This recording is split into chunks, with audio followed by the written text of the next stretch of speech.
Call the meeting to order. This is our organizational meeting today, and I know we are missing two members, Councillor Penner and Councillor Penner. But this is really a time when we look at how we're organized, what we've been doing, and whether we need to reshuffle or where things are at. And so we'll go through these one by one, and we'll go from there. Number two, the disclosure of personal interests. This is on page 1, and the Conflict of Interest Act. Troy, do you have anything to add? No, other than this is an act that members of council are obligated to adhere to. And with respect to the Conflict of Interest Act requirements, there is the annual statement of assets and interests provided on page 11 for council to complete. Okay, thank you. That brings us to number 3, and that is on page 11. Council, please fill that out. If you have any questions, please ask administration. They can help you with that.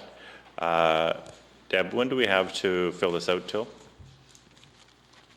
1 month? Yeah, and if nothing has changed from the previous year, are you requiring it of council still? Thank you. Then we'll move to the declaration of the city manager. This is on page 12. Mr. Warkentine. It's just a voluntary declaration, statement of involvement within the community, and just providing for council's information. Thank you. Any questions from council? Seeing none, then we'll move to Organizational Bylaw 2025. This is on page 13. Mr. Warkentine. This is one of 2 bylaws that the City of Steinbach has. This one being the organizational bylaw. There is a statutory requirement under the Municipal Act that requires City Council to review this document at least once during every term of office. Has not yet been done during this term, and is provided for Council's information. If there's any questions, be happy to answer them. All right, Council. Do you need any action from Council if they are satisfied with it? No action if there is no all right, change. Council, you all had a chance to review this. Are there any questions, or are there any things you'd like to raise that you'd like changed?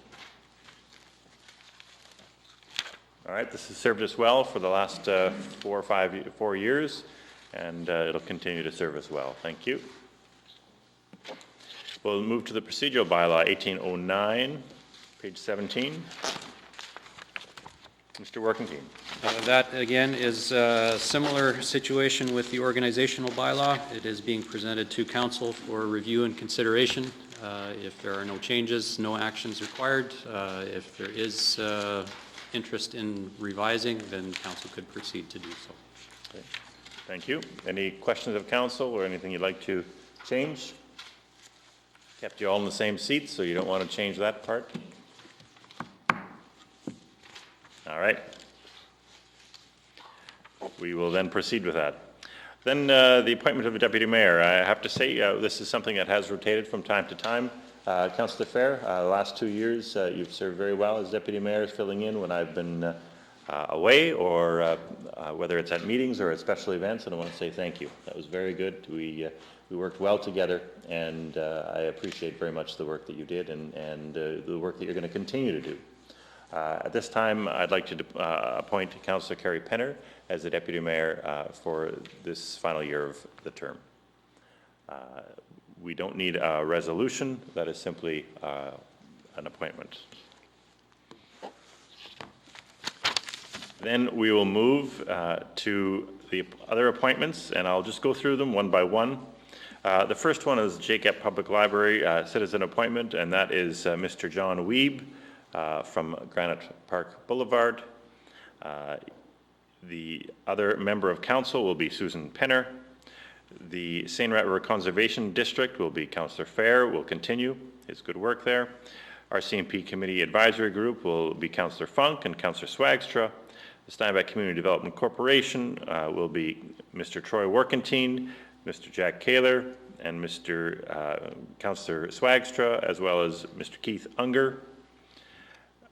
We will then move to two other appointments, and these are important. Certainly, we've seen over the last couple of years how important it is to build relationships with our neighbors and work well with our neighbors. And to me, these are some of the most important roles that we have as a council members. And so, with the arm of Hanover, we're going to continue that joint action committee together with myself and Councillor Siemens, who's done excellent work in building that relationship and working through a number of issues.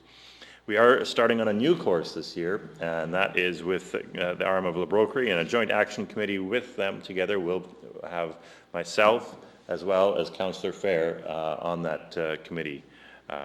This is going to be imperative that we overcome any issues that we might have between municipalities, finding ways that we can work better together. And so these two appointments, I think, are incredibly important. With that, I'd like to call for resolution of council to ratify these appointments. Councillor Fair, second by Councillor Funk. Any discussion? Call for the question. All those in favor? Carried. We then have the resolutions on page 26 in regards to bank authorization. Mr. Workentine, is there anything to add? Just a very brief summary. These are annual resolutions that are provided to council for their consideration and approval. What it does do is it authorizes the city to continue the banking relationship with the Royal Bank of Canada and to authorize the city and the appropriate individuals to conduct business directly with the bank when required. Okay. Thank you. All right, Council, who would like to move that resolution? Councillor Swagstra, second by Councillor Siemens. Any discussion? Call for the question. All those in favor? Carried. We have the resolution in regards to signing authority on page 28. You'll fill in the blanks. Can I have someone move that? Councillor Fair, second by Councillor Swagstra. Any discussion? Call for the question. All those in favor? Carried. Motion to adjourn. Councillor Siemens, second by Councillor Fair. All those in favor? Carried. Thank you.